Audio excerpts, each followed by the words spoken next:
கர்த்தராகிய இயேசு கிறிஸ்து நல்லவர். கர்த்தருடைய பரிசுத்த நாமத்துக்கு மகிமை உண்டாவதாக. ரோமருக்கு எழுதின நிருபம் 5வது அதிகாரம் 20வது வசனத்தை வாசிக்கலாம். ரோமர் 5:20. மேலும் மீறுதல் பெருகும்படிக்கு நியாயப்பிரமாணம் வந்தது, அப்படி இருந்தும் பாவம் பெருகிற இடத்தில் கிருபை அதிகமாய் பெருகிற்று. எல்லா கரங்களை உயர்த்தி ஒரு ஆமென் சொல்லலாமா? அல்லேலூயா. இங்கே தேவன் நம்மோடு என்ன பேசுகிறார்? ஒரு பயங்கர மாபெரும் ஆசீர்வாதமான ஒரு உன்னதத்தினுடைய ஒரு மகிமையான ஒரு வாக்குத்தத்தம் என்ன தெரியுமா? பாவம் பெருகின இடத்திலே தேவனுடைய கிருபை அதிகமாய் பெருகிற்றான். தேவ கிருபை பெருகிச்சு அப்படி அல்ல, அவருடைய கிருபை அதிகமாய் பெருகிற்று. மீறுதல் பெருகும்படிக்கு நியாயப்பிரமாணம் வந்தது, அப்படி இருந்தும் பாவம் பெருகின இடத்தில் கிருபை அதிகமாய் பெருகினது. ஆமென் சொல்லுங்க பார்க்கலாம். இது ஒரு பயங்கரமான ஆச்சரியமான ஒரு சத்தியம். இந்த வசனத்தை ஒண்ணு நம்ம உணர்ந்து கொள்ள வேண்டும். கவனிங்களேன், யாரெல்லாம் நாம் பாவின்னு உணர்றீங்க? எல்லாம் கையை விட்டு ஆமென் சொல்லுங்க பார்க்கலாம். ஆமென் சொல்லுங்க. உங்க மேல தேவனுடைய கிருபை அதிகமாய் பெருகி இருக்கிறது. இதை நீங்க சொல்லும் போது நீங்க அப்படியே கொஞ்சம் மாதிரி நினைக்கலாம். அப்படியா அப்படியா அப்படி நினைக்கலாம். அப்படியா அப்படியா பாவம் பெருகின இடத்தில் தேவனுடைய கிருபை அதிகமாய் பெருகிறது அப்படியா அப்படின்னு சொல்லலாம். உதாரணத்துக்கு ஒரு கற்பனைக்கு சொல்றேன். நீங்க என்ன பண்ணுங்கன்னா, அப்படியே தெருவில் போயிட்டே இருக்கிறீங்க. திடீர்னு பார்த்தா ஒரு பயங்கரமான துர்நாற்றம் மிக்க ஒரு சாக்கடை, கிட்டையே போக முடியல, மூக்கு பொத்தாம இருக்க முடியல, அந்த மாதிரி ஒரு பயங்கரமான சாக்கடை இருக்கிறது. அந்த இடத்துல உட்கார்ந்து நீங்க சாப்பிடுவீங்களா? அந்த இடத்துல நீங்க குற்றம் பண்ணுவீங்களா? முடியுமா? ஐயோ, இது பயங்கரமான துர்நாற்றம் பிடிச்சிருக்குது, என்னால இங்க கொஞ்ச நேரம் கூட ஒரு வினாடி கூட இங்க நிற்க முடியாதுன்னு சொல்லிட்டு நம்ம என்ன பண்றோம்? ஓடிடுவோம் இல்லையா? தேவனால பாவத்தை பார்க்கவே முடியாது. அவர் தீமையை பார்க்க மாட்டத சுத்த கண்ணன். ஆனால் அவர் என்ன செய்கிறார்? எங்க பாவம் பெருகி இருக்குதோ அங்க அவருடைய இருதயம் பாவிகளாகிய மனுக்குலத்தின் மேல அவருடைய தயவு வெளிப்பட்டு அங்கே கிட்ட வந்து அவருடைய கிருபையை மகிமையாய் அதிகமாய் பெருக பண்ணினாராம். அல்லேலூயா சொல்லுவோமா? உலகத்தில் இருக்கிற ஜனங்க என்ன செய்வாங்க அப்படின்னா, நம்மளை பார்த்து அப்படியே மூக்க பிடிச்சின்னு போவாங்க. அது அர்த்தம் என்ன? ஒரு கேவலமா பார்ப்பாங்க. அதான் மூக்க பிடிச்சின்னு போறது ஒரு கேவலமா பார்ப்பாங்க. இதுக்கெல்லாம் என்ன வாழ்வு பாரு? இது செய்யாத பாவமா? கவனிங்க, இது செய்யாத பாவமா? இது செய்யாத அக்கிரமமா? நம்ம மனசாட்சிக்கே தெரியும் நம்ம என்னென்னலாம் பண்ணன்னு. ஆனா கர்த்தர் சொல்றாரு, இந்த உலகத்தில் இருக்கிற ஜனங்கள் உன்னை பாவி என்று பார்க்கலாம், உன்னை துரோகி என்று சொல்லலாம். அவங்க எந்த அளவுக்கு உன்னை பாவின்னு பார்க்கறாங்களோ, அல்லது உன் மனசாட்சிக்கே நான் இவ்வளவு பெரிய பாவம் நான் செஞ்சிருக்கிறது ஆண்டவரே அப்படின்னு சொல்லி உன் மனசாட்சி நீ குத்தப்பட்டு இருக்கலாம்.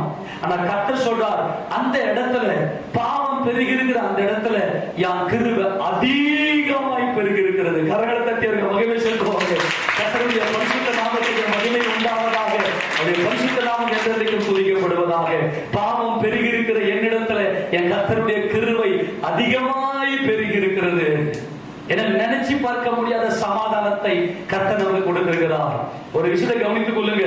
உண்மையிலேயே தேவ கிருபை நம்ம மேல பெருகிருச்சுன்னா வச்சுங்களேன், தேவ கிருபை என் மேல பெருகி இருக்குது அப்படின்னா என்ன ஒரு அடையாளம் அப்படின்னா, நம்முடைய மனசுக்குள்ள ஒரு பீஸ், ஒரு சமாதானம் நமக்குள்ள அப்படியே நிலை கொண்டு இருக்கும். நம்முடைய வாழ்க்கையில ஒரு நம்பிக்கை இருக்கும். உண்மையிலேயே தேவனுடைய கிருபை உங்கள் மேல வல்லமையாய் பெருகிருக்கிறது என்பதற்கான ஒரு அடையாளம் என்னவென்று சொன்னால், உங்க மனது பதறாது. என்ன வந்தாலும் என் தேவன் இருக்கிறான்னு சொல்லி அவர் மேல நம்பிக்கை பெருகும். அப்ப நான் ஒரு விஷயத்தை நான் சொல்றேன். பாவம் பெருகி இருக்கிற இந்த இடத்துல தேவ கிருபை அதிகமாய் பெருகி இருக்குதா? எப்படி பெருகிச்சு?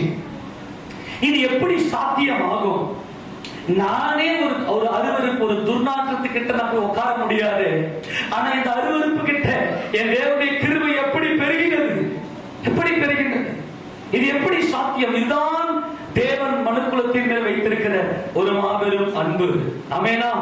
என்ன எல்லாரும் வெறுத்து ஒதுக்கி தள்ளலாம் ஆண்டவரே. என் பாவத்தை குத்தி குத்தி பேசுறேன் ஆண்டவரே. இதான் மனிதனுடைய இயல்பு. இப்ப நம்ம வீட்டுக்குள்ளேயே பாத்தீங்கன்னா கணவன் மனைவிக்குள்ள ஏதோ ஒரு இடத்துல அல்லது பிள்ளைங்க ஏதோ ஒரு இடத்துல கொஞ்சம் சறுக்கி இருப்பாங்க, கொஞ்சம் மிஸ் ஆயிட்டு இருப்பாங்க. உதாரணத்துக்கு வீட்டுல நம்ம பிள்ளை என்ன பண்ணிருக்கோம்னா ஏதோ ஒரு சாப்பிடறதுக்கு ஆசைப்பட்டு, என் கிளாஸ்ல படிக்கிற பிள்ளைங்க எல்லாம் நிறைய சாப்பிடுறாங்க, எனக்கு சாப்பிடறதுக்கு ஆசையா இருக்குன்னு சொல்லிட்டு வீட்டுல ஒரு 100 ரூபாய் எடுத்து போயிட்டு இருப்பான். அப்படி வச்சு 100 ரூபாய் எடுத்து போயிட்டு ஏதோ வாங்கி சாப்பிட வச்சுங்களேன், உடனே கடைசி வரைக்கும் அவங்க திருட்டு படத்தை கட்டி திருடன்ற மாதிரியா வளர்த்து விட்டுருவாங்க, மன்னிக்க மாட்டாங்க. சிலது வாலிபத்துல ஏதோ ஒரு கொஞ்சம் சரிகளா இருக்கும், நான் ஒரு பலவீனம் தானே அப்படின்னு உலகம் பார்க்காது. நம்முடைய பாவத்தை மட்டுமே நம்ம அடையாளப்படுத்தி விடும். நாம் செய்த பாவத்தை வச்சு அப்படியே முத்திரும் இவங்க இந்த பாவி. ஆனா என் கர்த்தருடைய கிருபை அதிகமாய் பெறுகிறது. அல்லேலூயா. நான் அந்தரங்கத்துல நான் செய்த பாவங்கள் எல்லாம் என் கர்த்தர் அறிந்திருக்கிறார், என் தேவன் அறிந்திருக்கிறார். அவருடைய கிருபை வல்லமையாய் பெருகி இருக்கிறது. அன்பு அன்பு எப்படிப்பட்ட தெரியுமா? அன்பு தண்ணீரை போன்றது. அன்புக்கு ஒரு பலன் இருக்கிறது, அன்புக்கு ஒரு வல்லமை இருக்கிறது. இப்ப தண்ணீரை பார்த்தீங்கன்னா மேடான இடத்திலிருந்து ஒரு தண்ணீரை நீங்க ஊத்துனீங்கன்னா அது மேடான இடத்திற்கு பள்ளத்தை நோக்கி பாயும். ஆமெனா? இது நேச்சர். ஒரு காற்று என்ன செய்யும்? எந்த இடத்துல வந்து அட்மாஸ்பியர் வந்து ஒரு பயங்கரமா பிரஷர் அதிகமா இருக்குதோ, இப்ப திடீர்னு உதாரணத்துக்கு நம்மளுடைய ஒரு பயங்கரமான புழுக்கம் இருக்குன்னு வச்சுக்கோங்க, திடீர்னு ஒரு தென்றல் வரும். பாத்துறீங்களா? பயங்கரமா புழுக்கம் இருக்கும், அப்படியே புழுக்கமா இருக்கும். திடீர்னு ஒரு தென்றல் அப்படியே பாய்ந்து வரும். நம்முடைய தேவன் எப்படிப்பட்டவர் என்றால் அன்புள்ளவர். அந்த அன்பு எப்படிப்பட்டதுன்னா எங்க பாவம் இருக்குதோ அங்க பாய்ந்து ஓடும். கையில்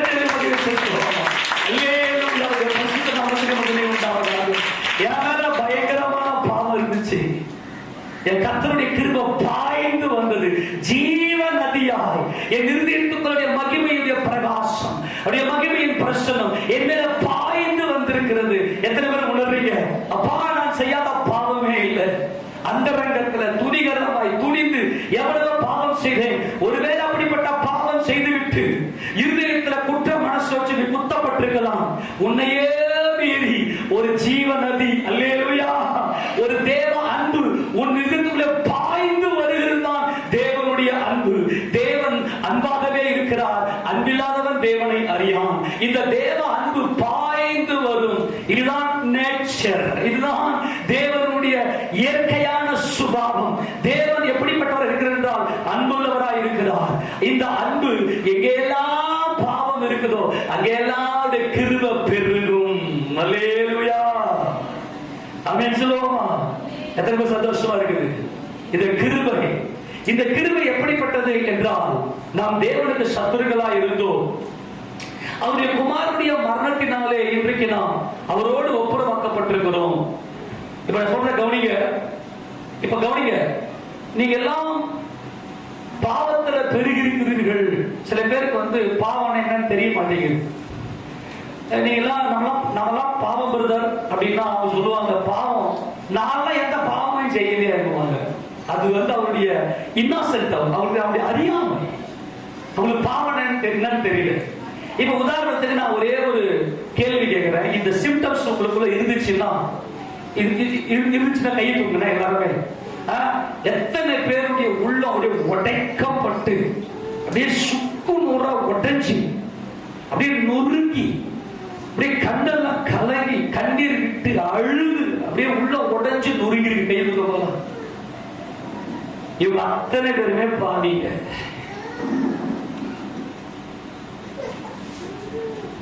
தெரியுமா? தேவனை துதித்து நம்முடைய இருதயத்துல மனமகிழ்ச்சியோடு இருக்க வேண்டிய நாம், நம்முடைய வாழ்க்கையில ஏற்படுகிற நாம் படிக்கிற எல்லா கண்ணீருக்கும், நம்முடைய உள்ள உடைதலுக்கும், நம்முடைய உள்ள நொறுங்குதலுக்கும் காரணம் பாவம். ஒரு விஷயம் சொல்ற கவனிங்க, நல்லா கவனிங்க. இந்த பாவத்தினுடைய விளைவு, இந்த பாவத்தினுடைய எஃபெக்ட் எவ்வளவு பெரிய கொடுமையானது, எவ்வளவு பெரிய பயங்கரமானது என்பதை நீங்க அறிந்தால்தான் கிருபைனா என்னன்னு உங்களுக்கு புரியும். நல்லா கூர்ந்து கவனிக்கணும். மனசு உடைஞ்சி உள்ள பயம், உள்ள திகில், உள்ள திகில் சூழ்ந்துக்கும், பயம் சூழ்ந்துக்கும். அதெல்லாம் பாவத்தினுடைய காரணம். இதெல்லாம் நமக்கு நிறைய ஆராய்ச்சி பண்ணியாச்சு. நான் சிம்டம்ஸ் மாத்திரம் சொல்லி கொண்டு வருகிறேன். நல்லா புரிந்து கொள்ள வேண்டும். இந்த பாவத்தினுடைய விளைவு எப்பேற்பட்ட கொடுமையானதா இருக்கிறது, நம் தலைமையில எப்படிப்பட்ட கொடுமையை நாம் சுமந்து கொண்டிருக்கிறோம் என்பதற்கான விளைவு. நான் ஹாஸ்பிட்டலுக்கே போனதில்லை அப்படின்னு கை தூக்க முடியுமா? வியாதி ஏன்? வியாதி எதுக்கு? வியாதி நோய் ஏன் வருகிறது? பாவம். உன் அக்கிரமங்களினாலே உன் அக்கிரமத்தெல்லாம் அவர் மன்னித்து உன் வியாதி அவர் விலக்கி என்று வேதம் சொல்லுகிறது. இதுக்கெல்லாம் காரணம் என்னன்னா பாவம். இந்த பாவத்தினுடைய விளைவு என்ன தெரியுமா? எடுத்து வாசிங்க. இதே ரோமர் 6:23. ரோமர் 6:23 வாசிங்க. பாவத்தின் சம்பளம் மரணம். பாவத்தின் சம்பளம் மரணம். தேவனுடைய கிருபை வரமோ. தேவனுடைய கிருபை வரமோ. நம்முடைய கர்த்தராகிய இயேசு கிறிஸ்துவினால் உண்டான நித்திய ஜீவன். எல்லாரும் ஆமென் சொல்லுங்க. பாவத்தின் எல்லாம் சொல்லுங்க ஒரு முறை. எல்லாம் அறிக்கை பண்ணுங்க. பாவத்தின் சம்பளம். பாவத்தின் சம்பளம். எப்ப சாவு வருது இல்ல? சாவு வருது இல்ல? சாவு சாவு. இந்த இடத்துல யாராச்சும் சம்பளத்தை தண்டனையா வாங்குவீங்களா? சம்பளம் தண்டனையா? இப்ப நம்ம வேலைக்கு போறோம், ஒரு கம்பெனிக்கு வேலைக்கு போறோம், ஒரு ஆபீஸ்க்கு வேலைக்கு போறோம், இல்ல எங்க கூலி வேலைக்கு போறோம், அங்க வேலை செய்யறோம், சம்பளம் கொடுக்குறாங்க. சம்பளம் எப்படிப்பட்டது? மன மகிழ்ச்சியா இருக்கும். ஆமேனா? ஆனா இங்க வேதம் சொல்லுகிறது பாவத்தின் சம்பளம் மரணம். எத்தனை பேருக்கு மரணத்தை வாங்க முடியும்? நம்ம வாங்குற சம்பளமே மரணமா? மரணம் என்பது கொடுமையானது. இந்த போருக்கு நீங்களாக ஒரு மனுஷனாலும் முடியாது என்று வேதம் சொல்லுகிறது. பாவத்தின் தண்டனை மரணம் என்று சொல்லியிருந்தா கூட பரவாயில்லை. ஆனா இங்க பாவத்தின் சம்பளம் மரணம் சொல்லப்பட்டிருக்கு.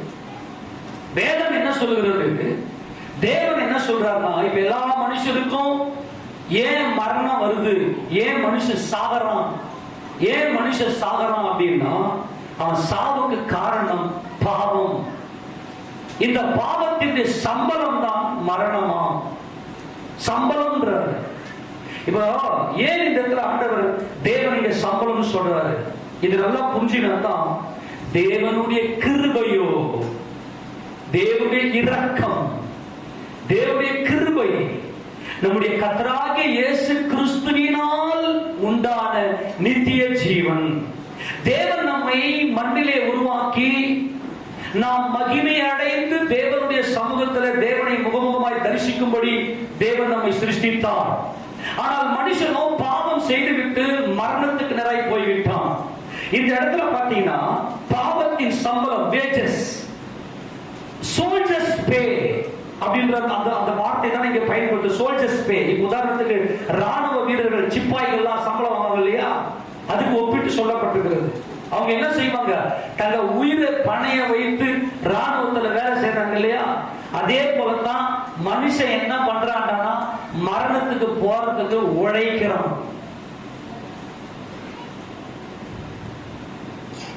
சம்பளம் என்பது எப்போது நாம் வாங்குவோம் என்றால் உடன்படிக்கை செய்திருப்போம். ஒரு கம்பெனி கிட்ட ஒரு மனிதனோட உடன்படிக்கை செய்வோம். ஐயா, நீங்க இந்த வேலை நீங்க சொல்லுங்க, இந்த நீங்க நியமித்திருக்கிற இந்த வேலையை நான் செய்யறேன், இந்த வேலையை நான் செஞ்சேன்னா நீங்க எனக்கு இவ்வளவு சம்பளம் கொடுக்கணும் என்கிற உடன்படிக்கை. ஆமேனா? வேலைக்கு போறீங்க. இப்ப நீங்க வேலைக்கு போனதும் அந்த முதல் கேள்வி என்ன கேள்வி கேட்பீங்கன்னா, எவ்வளவு சம்பளம் கொடுப்பீங்க? சரி, ஓகே. இப்போ ஒரு கம்பெனிக்கு நீங்க வேலைக்கு போறீங்கன்னா அந்த கம்பெனில என்ன வேலை இருக்குது அப்படின்னு நீங்க உங்க மைண்ட்ல வரும். ஓகே, அந்த வேலை நான் செய்வேனே அப்படின்னா நீங்க வாங்க, எங்க கம்பெனிக்கு வாங்க. போன உடனே எங்க கம்பெனியில் இந்த வேலை இருக்கிறது, நீங்க இந்த வேலை செய்யப்படி வந்திருக்கிறீங்க, ஓகே, நான் அப்பாயின்மெண்ட் கொடுக்குறேன், நீங்க வேலைக்கு வாங்க. ஓகே, நான் இந்த வேலையை செய்தேன்னா நீங்க எனக்கு எவ்வளவு சம்பளம் கொடுப்பீங்க? ஒரு 10,000 ரூபாய் கொடுக்குறேன். இதுதான் உடன்படிக்கை. சம்பளம். இங்க ஏன் பாவத்தின் சம்பளம் மரணம்? ஏன் அத்தனை பேர் சாகுறோம்? மண்ணிலே படைக்கப்பட்ட இந்த மனிதன் மகிமை அடைந்தவனாய், தேவனுடைய சாயல படைக்கப்பட்ட இந்த மனிதன் மகிமை அடைந்து தேவனை தரிசிக்கும்படி படைக்கப்பட்ட இந்த மனுஷனுக்கு ஏன் சாவு வருகிறது? சாவு அப்படின்னா இந்த இடத்துல பாத்தீங்கன்னா away from the earth, the soul and body. இந்த பூமியை விட்டு ஆத்மாவும் சரீரமும் விலகுகிற away from the earth, our body and soul, நம்முடைய ஆவி ஆத்மா சரீரம் இந்த பூமியை விட்டு இல்லாமல் போகுது. இந்த பூமி தேவனுடைய ராஜ்யத்திற்கு சிருஷ்டிக்கப்பட்டது. மரணத்தினுடைய அகோரத்தை தயவுசெய்து புரிந்து கொள்ளுங்கள். இன்னைக்கு ஏதோ ஏனோத்தோன்னு உட்காராதீங்க. இன்னைக்கு தேவன் நமக்கு பாராட்டிய கிருபை எவ்வளவு பெரிது என்பதை பார்த்து நாம் புரிந்து கொள்ள போகிறோம். இந்த இடத்துல தனட்டோஸ், ஏகப்பட்ட மரணம் பைபிள்ல கிரீக்ல பாத்தீங்கன்னா நிறைய வசனம் இருக்குது. இந்த இடத்துல மரணம் தனட்டோஸ். இந்த தனட்டோஸ் என்பது எப்படிப்பட்டதுன்னா, இந்த ஆவி ஆத்மா சரீரம், ஆத்மாவும் சரீரமும் இந்த உலகத்துல இல்லாமல் போகுது. அதாவது ஹெல்லுக்கு, நரகத்துக்கு போறது. இதனுடைய முடிவு வந்து தேவனுடைய பிரசன்னத்துக்குள்ள இல்லாமல், தேவ பிரசன்னம் இல்லாமல் நீ என்னென்னலாம் நீ வேலை செஞ்சியோ, நீ உழைச்சியோ அந்த சம்பளத்தை போய் நீ அனுபவி. இந்த மாம்சத்துல எவ்வளவு பாவம் செஞ்சியோ அந்த செஞ்ச அந்த பாவத்துக்கான சம்பளத்தை நீ அனுபவி. நீ உடல் உழைச்சி நீ ஒரு வேலை செய்தாய், அந்த வேலையினுடைய அந்த உடல் உழைப்பை நீ அனுபவிக்கிறது சம்பளம். ஏனென்றால் அங்கே நீ உடன்படிக்கை செய்திருக்கிறாய். அதனால நாம் என்ன செய்யறோம்? சம்பளத்தை வாங்குறோம். இன்னைக்கு மனுஷன் ஒவ்வொருத்தரும் தேவன் தங்குற ஆலயம், இந்த சரீரம் தேவன் தங்குற ஆலயம், இந்த சரீரம் சுத்தமா இருக்கணும். ஆனால் தேவனை அறியாத காலத்துல இந்த உடம்ப பாவத்துக்கு நம்ம விற்று போட்டோம். இந்த சரீரத்துல பாவம் ஆளுகை செய்தது. நம்ம மனசாட்சியே தெரியும் இது பாவம்னு. ஆனா நம்முடைய மனசாட்சியை சாகடிச்சுட்டு அந்த பாவத்தை துணிகரமா செஞ்சிருப்போம். காரணம் என்ன அப்படின்னா, நாம் இந்த மரணத்தோட பாதாளத்தோட உடன்படிக்கை செய்துவிட்டான் முதல் மனிதனாகிய ஆதாம். அந்த முதல் மனிதனாகிய ஆதாமின் மூலமாய் உலகத்திலே பாவமும் பாவத்தினாலே மரணமும் வந்தது. நாம் உடன்படிக்கை செய்துவிட்டோம். எதோட? மரணத்தோட. நல்ல கவனிங்க, பாவத்தினுடைய விளைவு என்ன தெரியுமா? ஒவ்வொரு மனுஷனும் அந்த மரணத்தோட உடன்படிக்கை செய்துவிட்டான். உடன்படிக்கை செய்துவிட்டால் அதனுடைய சம்பளத்தை அனுபவித்தே ஆக வேண்டும். ஏன்னா குடும்பத்துல கூட பாத்தீங்கன்னா உறவுகள் அத்தனையுமே உடன்படிக்கையில தான் இருக்குது. அப்போ ஏசாயா தீர்க்கதரிசியின் புத்தகம் 28வது அதிகாரம் 15வது வசனத்தை நாம் வாசிக்கும் போது, ஏசாயா 28:15, நீங்கள் மரணத்தோட உடன்படிக்கையும். யார் கூட உடன்படிக்கை செய்தீங்கமா? சம்பளம். இப்ப சம்பளத்தை பத்தி பேசுறேன். நீங்க யாரு கூட உடன்படிக்கை செய்திருக்கிறீங்க? வாசி. நீங்கள் மரணத்தோட உடன்படிக்கையும் பாதாளத்தோட ஒப்பந்தமும் பண்ணினோம். வாதை பெருவெள்ளமாய் புரட்டு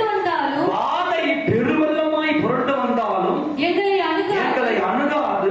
நாங்கள் பொய்யை எங்களுக்கு அடைக்கலமாக்கி மாயையின் மறைவிலே வந்து அடைந்தோம் என்கிறீர்கள். எப்பா கவனிங்களேன், யாரு கூட உடன்படிக்கை பண்ணிருக்கிறீங்க? மரணத்தோட உடன்படிக்கை செய்து விட்டார்கள் இந்த மனுக்குலம். அதுக்கு காரணம் ஆதாமுடைய அந்த ஒரே மீறுதல். இந்த விருட்சத்தை சாப்பிடாதப்பா, நன்மை தீமை அறியத்தக்க விருட்சத்தை சாப்பிடாதப்பா அப்படின்னாரு. ஆனால் இந்த ஒரு மனிதனாகிய இந்த ஆதாம் ஒரே ஒரு மீறுதல் செய்தான். உலகத்துல பாவம் விதைக்கப்பட்டாயிற்று. அவன் ஒவ்வொரு நாளும் பாவத்தை செய்து உடன்படிக்கை செய்து, எங்க மனம் போன போக்கில் நாங்க வாழ்வோம், நான் எவ்வளவு பாவம் செஞ்சாலும் எங்களை ஒன்னே அணுகாது. மனுஷன் செய்கிற இவனுடைய பாவத்துக்கு ஏற்ற தண்டனை உடனே கிடைக்காததுனால அவனுடைய இருதயம் பாவம் செய்வதற்கு துணிகரம் கொள்ளுது. கவனிங்க, ஏன் தொடர்ந்து மனுஷன் பாவம் செய்யறான் தெரியுமா? இவன் செய்யற பாவத்துக்கு தண்டனை உடனே வரல. இப்ப சரக்கடிக்கிறான்னு வச்சுக்கோங்க, சரக்கடிக்கிறது இந்த உடம்பு அழிக்கிறது. இது தேவாலயம். அப்ப உடனே தேவ கோபம் வந்து அவனை சாகடிக்காததுனால இவன் இதய துணிகரம் கொண்டு போய் பாவம் செஞ்சு, ஏன்னா மரணத்தோட உடன்படிக்கை பண்ணிட்ட. பாத்தியா, நான் பாவம் செஞ்சேன், எங்களை செத்தா போயிட்டேன். விபச்சாரம் செய்யறோம், மனைவிக்கு விரோதமாய் கணவனுக்கு விரோதமாய் பாவம் செஞ்சாங்க. ஏன் இவங்க தொடர்ந்து இந்த பாவத்தை செய்றாங்கன்னா, பாவத்துக்கான தண்டனை உடனே வரல. கர்த்தர் நின்று இரக்கம் உள்ளவராய், என் மகனே இன்றைக்காவது நீ மனம் திரும்பி காத்திருக்கிறாரு. ஆனா மனுஷன் மரணத்தோட உடன்படிக்கை செய்து, இப்ப ஒருத்தர போய் அடிக்கிறதுக்கு போறோம். பாவத்தை பத்தி பேச நிறைய பேசினே இருக்க. ஒருத்தர போய் அடிக்கிறோம், ஒருத்தர போயிட்டு கத்தி எடுத்து குத்துறோம், கொலை செய்யறதுக்கு போறோம். ஆனா இவன் மேல உடனே தேவ தண்டனை வரல. அதனால இவருடைய இருதயம் பாவம் செய்வதற்கு துணிகரம் கொள்ளுகிறது. காரணம், இவர்கள் யாரோட உடன்படிக்கை செய்திருக்கிறார்கள் என்றால், மரணத்தோட உடன்படிக்கை செய்திருக்கிறார்கள், பாதாளத்தோட ஒப்பந்தம் பண்ணி இருக்கிறார்கள். அதனால்தான் இவங்களுக்கு என்ன வருது? சம்பளம் வருது. இந்த பூமியில வாழ்ந்த ஒவ்வொரு மனுஷனும் சாகுறான். காரணம், மரணத்தோட உடன்படிக்கை செய்திருக்கிறான். ஆனால் நம்முடைய தேவன் நித்திய ஜீவனாய் இருக்கிறார். ஆமென் சொல்லுங்க பார்க்கலாம். தேவன் என்றென்றைக்கும் இருக்கிறவர், அவர் சதா காலமும் ஜீவிக்கிறவர். பாவத்தின் சம்பளம் மரணம். அதாவது மரணத்தோட உடன்படிக்கை செய்து, பாதாளத்தோட ஒப்பந்தம் பண்ணி, எங்களுடைய உடம்பு யா இஷ்டம், இந்த உலகத்துல நான் என் மனம் போன போக்கில் நான் போவேன் அப்படின்னு சொல்லி தாறுமாறா ஓடி ஒரு காலத்துல நாம் பாவம் செய்தோம். எண்ணிக்கை கடங்காத பாவங்கள், சிந்தனையில முழுக்க பாவம். அந்த பாவத்தை எப்படியெல்லாம் செய்யலாம் என்கின்ற கற்பனை திட்டங்கள், சிந்தனையில பாவம், நம்முடைய போற திட்டங்கள்ல பாவம். நம்ம ஏன் மீறி இந்த பாவத்துல விழுந்து கொண்டிருந்தோம்? ஆனால் பாவம் பெருகின என்னிடத்துல என் தேவனுடைய கிருபை அதிகமாய் பெருகினது. கரங்களை வைக்கிறாங்க சொல்லாமா? அல்லேலூயா. எத்தனை பேருக்கு விடுதலையாக்கப்பட்டிருக்கிறீர்கள்? ஆமென் சொல்லாமா? தேவன் நம்ம மேல இரக்கம் வைத்து அவருடைய மாபெரும் கிருபையினாலே தேவன் தான் சர்வத்தையும் சிருஷ்டித்தார். அது எதற்காக சிருஷ்டித்தார் என்றால், நாம் எல்லாரும் தேவனுடைய பிள்ளைகளாய் இந்த சரீரத்துல தேவ சித்தம் செய்யும்படியாய், தேவனுடைய பிள்ளைகளுக்காக நம்முடைய ஜீவனையே கொடுக்கும்படியாய், அவர்களுக்கு நற்கிரியைகள் செய்யும்படியாய் தேவன் நம்மை படைத்தார். ஆனால் பாவம் ஒவ்வொரு மனிதனுக்குள்ளும், ஆதாம் என்கின்ற ஒரே மனுஷனுக்குள்ள பாவம் வந்துவிட்டது. அந்த ஆதாமின் மூலமாய் எல்லாருமே இந்த பாவம் வந்துவிட்டது. எல்லாருக்குள்ளும் பாவம் இருக்கிறது. எல்லாரும் பாவம் செய்து தேவ மகிமையற்றவர்களாய் போனோம். ஆமெனா? எல்லாரும் பாவம் செய்து தேவ மகிமையற்றவர்களாய் போனோம். நாம் என்னென்னலாம் பாவம் செஞ்சோம் நமக்கே தெரியும். ஆக இந்த பாவத்தின் சம்பளம் என்னது? மரணம். நீ வேலை செஞ்சா கண்டிப்பா உனக்கு சம்பளம் வரும். காரணம், நீ அங்கே உடன்படிக்கை செய்திருக்கிறாய். அதே போல பாவத்தோட, அதே போல நீ மரணத்தோட உடன்படிக்கை செய்தபடியினாலே, மரணத்தோட உடன்படிக்கை செய்து அன்பில்லாதவனாய், ஒரு மனுஷனுக்குள்ளே அன்பு கிடையாது. யான் பெருமையை நான் நிலைநாட்டுவதற்காக என் குடும்பத்துல அன்புள்ளவன் போல நடிக்கிறேன் நினைச்சிருக்கிறான் ஒவ்வொரு மனுஷனும். அவன் சுயநலத்துக்காக குடும்பத்தை வச்சிருக்கிறான். பொண்டாட்டி மேல உருகி உருகி உருகி உருகி இருப்பான். பொண்டாட்டி செத்த உடனே ஒரு வருஷம் கூட ஆகாது இன்னொரு பொண்டாட்டி கட்டி சுத்திட்டு இருப்பான். அப்ப அதுக்கு முன்னாடி இந்த அன்பு என்னடா ஆச்சு? ஆமெனா? எல்லாம் மாய உலகம். ஒரு நம்முடைய இருதயத்துக்குள்ள அன்பு இல்லை, மாறாக மரணம் இருந்தது. நல்லா கவனிக்கணும், நல்லா புரிஞ்சுக்கணும். ஒரே ஒரு மனிதனாகிய ஆதாம் பாவம் செய்தான். நல்லா கவனிக்க, எல்லாம் என்ன பாருங்க. ஒரே ஒரு மனிதனாகிய ஆதாம் பாவம் செய்தான். அந்த ஒரு பாவத்தினாலே அநேக குற்றங்களை நாம் செய்தோம். உண்மையா இல்லையா? ஒரே ஒரு மனிதன், இதை மட்டும் புரிஞ்சுக்க நான் முடிச்சிடுறேன். எல்லாம் என்ன கவனிங்க. ஒரே ஒரு மனிதன் ஆதாம் ஒரு பாவத்தை செய்தான். பாவம் ஸ்டார்ட் ஆயிடுச்சு, பாவம் விதைக்கப்பட்டாயிடுச்சு. பாவம் விதைக்கப்பட்டது நிமித்தமாய், பாவத்தின் நிமித்தமாய் ஒவ்வொரு மனிதனுமே அநேக குற்றங்கள், விரல விட்டு என்னன்னா எண்ணவே முடியாது, அவ்வளோ குற்றங்களை செய்து விட்டோம். ஆமெனா? டெய்லி தண்ணி அடிச்சோம், டெய்லி சிகரெட்டை குடிச்சோம், டெய்லி அப்புறம் தேவையில்லாம கணவனுக்கு விரோதமா விபச்சாரம், மனைவிக்கு விரோதமா விபச்சாரம், அப்புறம் திருடு, அப்புறம் களவு, சண்டை, கோபம், இருதயத்துல வைராக்கியம், பேய்த்தனம், நடுரோட்டில் சண்டை போடுறது, தாம் பெருமையை பேசுறது, இதெல்லாம் பாவத்தினுடைய பயங்கர மனசுக்குள்ள வைராக்கியம் வச்சுக்கணும். எத்தனை மனுஷனை வைராக்கியத்தோட சுத்தணும். இப்படி பார்த்தீங்கன்னாக்கா கோடிக்கணக்கான எண்ணிக்கைக்கு அடங்காத குற்றங்களை செய்துவிட்டோம். ஆமெனா? ஒரு குற்றமா, ரெண்டு குற்றமா? நாம செய்த குற்றங்களுக்கு அளவே இல்லை. ஒரே ஒரு மனிதன் பாவம் செய்தான். அந்த ஒரு மனிதனுடைய பாவத்தினாலே அநேக குற்றங்களை செய்தோம்.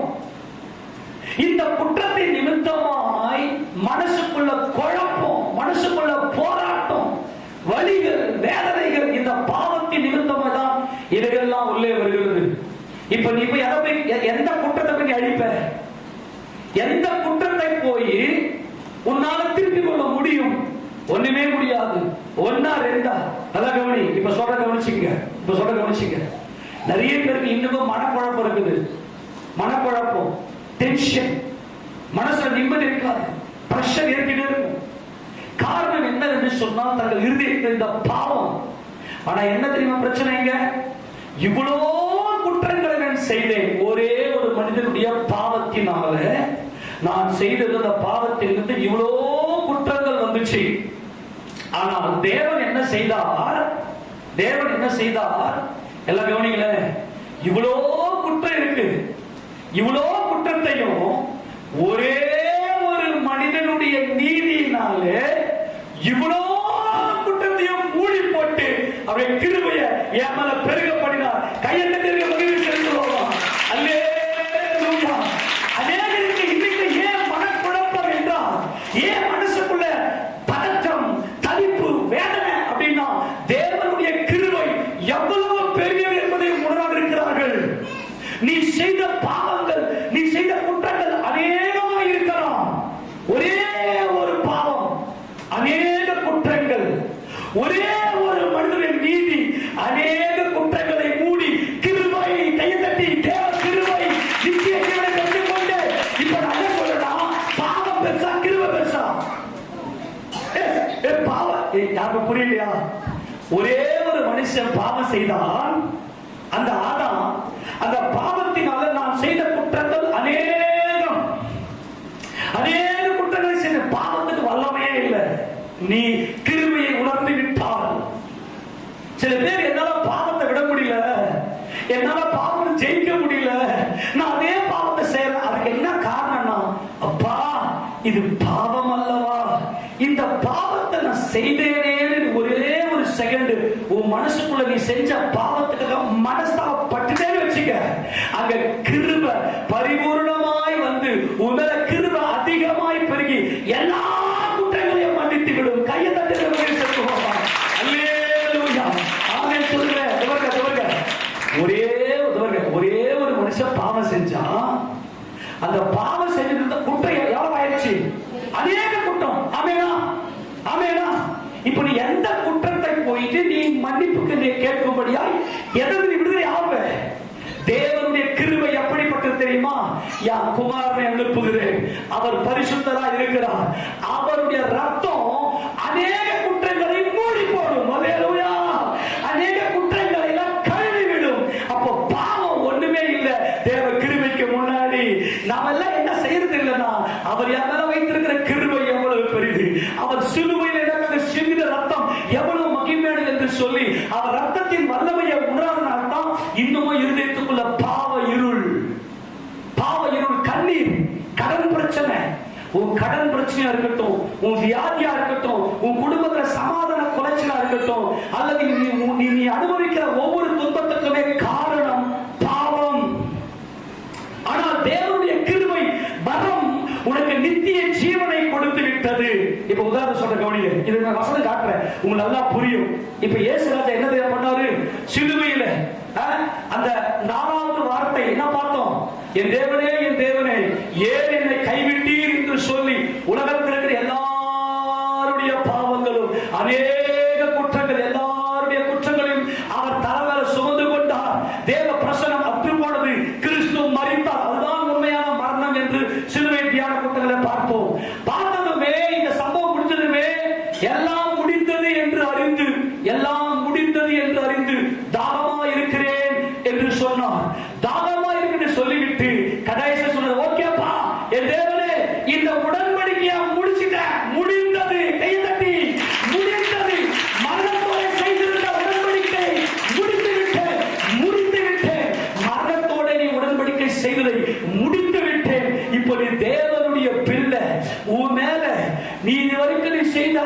அத்தனை குற்றங்களும் நீ செஞ்ச பாவங்கள் உணர்ச்சி இயேசு என்கின்ற ஒருவராலே, இயேசு என்கின்ற அந்த ஒரே மகிமையின் கர்த்தராலே அநேக குற்றங்களை கர்த்தர் மூடி உன்னை நீதிமானாக உயர்த்திருக்கிறார். அப்ப பாவம் பெருசா கிருபை பெருசா? எத்தனை சந்தோஷமா இருக்குது? கிருபை, அல்லேலூயா, கிருபை, அல்லேலூயா. அப்போ நான் என்ன சொல்றேன்னா, பாவம் எல்லாம் ஒண்ணும் இல்லை. நீ பாவத்தோட உட்கார்ந்து இருக்காத. ஆனா ஒரே ஒரு காரியம், உனக்கு மனசாட்சியை தேவன் கொடுத்திருக்கிறார். அவருடைய ஆவி உனக்குள்ளே கிரியை செய்கிறது. நீ என்ன செய்யணும் அப்படின்னா, அப்பா இது பாவம் அல்லவா, இது என் சகோதரனை பாதித்தது அல்லவா, மற்றும் நான் இதெல்லாம் இருந்தேன் அல்லவா, இது பாவம் அல்லவான அப்படியே மனஸ்தாபப்படுவே. ஆனால் அந்த வினாடியே நீ செய்த அத்தனை பாவங்களையும் இயேசு ராஜா மன்னித்து உன்னை பரிபூர்ண சுகத்தோட நித்திய ஜீவனுக்குள்ளே பிரவேசிக்க அவர் நீதியும் உண்மையும் உடையவராக இருக்கிறார். இதுதான் கிருபை. இந்த உடன்படிக்கை, மரணத்தோடு செய்த உடன்படிக்கை கர்த்தர் சிலுவையிலே முறித்து முடிந்தது என்று சொன்னார். தேவனுடைய கையில தம்முடைய ஆவியை ஒப்பு கொடுத்தார். இதுதான் கிருபை. இந்த கிருபை என்றால் என்ன என்று வாசிங்க. சங்கீதம் 62:12. சங்கீதம் 62:12 வாசிங்க பார்க்கலாம். கிருபையும் உம்முடையது ஆண்டவரே, தேவரீ ஆண்டவன் செய்கைக்கு தக்கதாக பலனளிக்கிறீர். கவனிங்க, கிருபைனா என்னன்னு புரிஞ்சுக்கணும். கிருபைனா என்ன? கிருபைனா என்ன? கிருபை யாருடையது? சொல்லுங்க, கிருபை யாருடையது? தேவனுடையது. ஏனென்றால் அவர் அன்பே உருவான தேவன். இந்த கிருபை என்றாலும் அச்சர மூல பாஷை கேசே, அதாவது இரக்கம். தேவன் மனுக்குலத்தின் மேல வைத்திருக்கிற அவருடைய இரக்கத்தை அவர்கள் சுதந்திரித்துக் கொள்ளும்படியாய் கொடுக்கிறாரே, அதான் கிருபை. அதான் கிருபை. இந்த கிருபை என்ன அப்படின்னா, பாவத்தின் சம்பளம் என்னது? மரணம். ஆனால் தேவனுடைய கிருபை வரமோ, தேவனுடைய கிருபை வரமோ நம்முடைய கர்த்தராகிய இயேசு கிறிஸ்துவினால் உண்டான நித்திய ஜீவன். இங்க பாத்தீங்கன்னா, கிருபையும் உம்முடையது ஆண்டவரே, தேவரீர் அவனவன் செய்கைக்கு தக்கதாக பலன் அளிக்கிறீர். இந்த பலன் என்கின்ற வார்த்தை என்ன தெரியுமா? ஷாலம். ஷாலம் இருக்க பீஸ், சமாதானம். அதாவது to be in a covenant of peace. அதாவது நீ சமாதான உடன்படிக்கையில நிலைத்திரு. நமக்கு தேவன் கொடுக்கிற கிருபை என்னவென்றால், உன் மனசுக்குள்ள ஒரு தெய்வீக சமாதானம், தேவனோடு சமாதானம் பெற்றிருக்கிறார். இதுதான் கிருபை. முன்னாடி மரணத்தோட உடன்படிக்கை செய்தாய், ஆனால் இப்போது நீ தேவனோடு உடன்படிக்கை செய்கிறாய். அவருடைய குமாரன் இயேசு கிறிஸ்துவினாலே. இயேசப்பா, நான் பாவம் செய்தேன், நீர் பலியானீர். எத்தனை பேர் விசுவாசிக்கிறீங்க? இந்த வினாடியே அநேக குற்றங்களை இயேசு என்கின்ற ஒருவர் எல்லாவற்றையும் மூடி போடுகிறார். இந்த ஆதாம் ஒரு மனுஷன் மூலமாய் அநேக குற்றங்கள் வந்துச்சு. ஆனால் பிந்தின ஆதாமாகிய என் ஆண்டவராகிய இயேசு கிறிஸ்துவின் மூலமாய் எல்லா குற்றங்களும் மூடப்பட்டு சமாதான உடன்படிக்கையிலே அவனவனுக்கு கிரியைகளை பலன் அளிக்கிறீர். இந்த பலன் என்பது ஷாலம், சமாதானம், ஷாலோம், சமாதானம், சமாதான உடன்படிக்கை. இதுதான் தேவன் நம்மில் வைத்திருக்கிற உடன்படிக்கை. இதுதான் 54:10 வாசிக்கலாமா? 54:10 வாசிக்க வேண்டுமா? மலைகள் விலகினாலும் பர்வதங்கள் நிலை பெயர்ந்தாலும் என் கிருபை உன்னை விட்டு விலகாமலும் என் சமாதானத்தின் உடன்படிக்கை நிலை பெறாமலும் இருக்கும் என்று உன்மேல் மனது உருகுகிற கர்த்தர் சொல்லுகிறார். அன்பான தேவ பிள்ளையே, தேவஜனமே, நீ அறியாத காலத்துல தெரியாம விக்கிரக ஆராதனை அல்லது வேசித்தனம் அல்லது விபச்சாரம் அல்லது குடிக்கு அடிமைத்தனம் அல்லது சண்டை சச்சரவு அடிதடி இப்படி எத்தனையோ பாவங்கள் உங்க மனசாட்சிக்கே தெரியும் இது பாவம். அப்படி இருந்தும் மனசாட்சியை சாகடிச்சுட்டு நீங்க ஒருவேளை அப்படிப்பட்ட பாவங்களை செய்திருந்து உள்ளத்துல குத்தப்பட்ட இருப்பீர்களானால் உங்கள் மேல் மனதுருகிற கர்த்தர் சொல்லுகிறார், உன்னுடைய எல்லா விதமான குற்றங்களும் சிலுவையில் மன்னிக்கப்பட்டானது. உனக்கு மரணம் இல்லை, அதாவது நரகம் உனக்கு இல்லை. ஆமென் சொல்லுங்க பார்க்கலாம். பாவத்தின் சம்பளம் என்னதுங்க? நீ பாவம் செஞ்சிருக்க தானே? ஏன் இன்னைக்கு உங்களுக்கு இவ்வளவு வேதனை தெரியுமா? சில பேர் சொல்லுவாங்க, ஐயோ நான் செத்து போயிட்டா நல்லா இருக்குமே, நரக வேதனை அனுபவிக்கிறேனே, நான் செத்து போயிட்டா நல்லா இருக்குமே, என் சாவு என்ன தேடி வரமாட்டேங்குது. ஒரு விஷயத்தை அன்பாய் சொல்லுகிறேன், அது பயங்கரமானது. அது பிசாசுக்காகவும் அவன் தூதர்களுக்காகவும் நியமிக்கப்பட்டது. அன்பான தேவஜனமே, இந்த நரகம் பிசாசுக்காகவும் அவருடைய தூதர்களுக்காக நியமிக்கப்பட்டது. அது பயங்கரமான கொடுமையிடம். இந்த உலகத்தில் வாழ்ந்து கொண்டிருக்கிற ஒவ்வொரு மனிதனும் அவன் சம்பளத்தை பெறுகிறான். காரணம், அவன் பாதாளத்தோட உடன்படிக்கை பண்ணியிருந்தான். ஆனால் என் தேவனுடைய கிருபை இந்த பாவத்துக்கு ஒப்பானது அல்ல. ஆமெனா? தன் பாவங்களை மறைக்கிறவன் வாழ்வடைய மாட்டான். அவைகளை அறிக்கை செய்யணும். உன் பாவத்தை குறித்து தேவ சமூகத்தில் அறிக்கை செய்யணும். நல்லா வேதத்தை வாசிக்கணும்.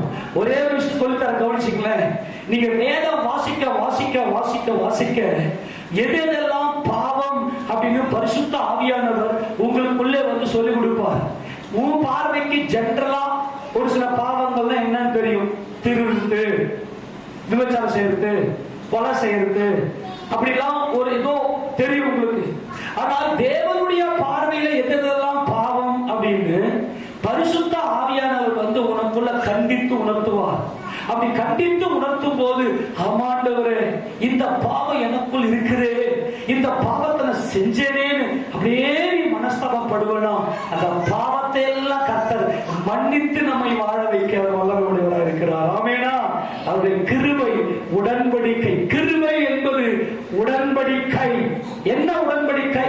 சிலுவையில நித்திய உடன்படிக்கை நமக்கு பண்ணியிருக்கிறார். எடுத்து வாசிக்க பார்க்கலாம். எபிரேயர் நிருபத்தில், எபிரேயர் நிருபம் 13வது அதிகாரம் 20வது வசனத்தை வாசிக்கலாம்.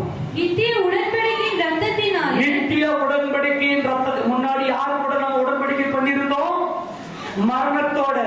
நம் ஆண்டவராகிய இயேசு கிறிஸ்து சிலுவையில ரத்த சிந்தி மரித்து அந்த உடன்படிக்கையை முறித்து விட்டு இப்ப ஒரு புது உடன்படிக்கை நமக்கு ஏற்படுத்தி வைத்திருக்கிறார். நாங்கள் புது உடன்படிக்கையின் ஊழியக்காரராக இருக்கிறோம். ஆமெனா? அது என்ன உடன்படிக்கை? நித்திய உடன்படிக்கை. இந்த உடன்படிக்கை என்ன உடன்படிக்கை? எல்லாரும் சொல்லுங்க, உடன்படிக்கை நித்திய உடன்படிக்கை. நித்திய உடன்படிக்கை என்றால் மாறவே மாறாது, நித்திய நித்திய காலமா என்றென்றைக்கும் நிலைத்திருக்கும். நித்திய உடன்படிக்கையின் ரத்தத்தினாலே